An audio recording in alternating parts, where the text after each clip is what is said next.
मित्रांनो, आपण जवळपास 2 महिन्या पहिले कोंबडी आणि तिची पिल्ले जे आहे आपल्या शेडवरती शिफ्ट केली होती. त्या गोष्टीला आता जवळपास 2 महिने झाले. आज मी शेडच्या अंदर सहज आलो होतो, तर मला एक अंडं दिसलं. बहुतेक करून हे कालचं अंडं आहे, कारण आज ते अंडं घालणार आहे. ते अंडं घालण्या पहिले जशी कोंबडी आवाज करते त्या टाईपचं जे आहे कोंबडी आवाज करत आहे, तुम्ही बघू शकता.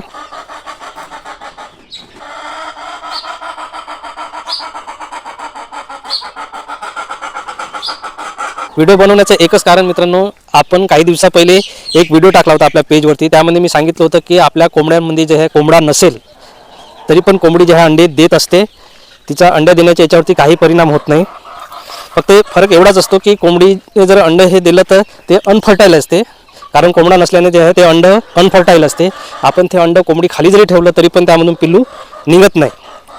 हां, कोंबडा आपल्या कोंबड्यांमध्ये जे आहे कोंबडा असला तर एक फायदा होतो मित्रांनो, कोंबडी जे आहे कमी खुडक बसते आणि लवकर अंड्यावर येते. म्हणून आपल्या कोंबड्यामध्ये जे आहे कोंबडा असणे आवश्यक आहे. 10 कोंबड्यामागं एक कोंबडा असणे खूप आवश्यक आहे मित्रांनो.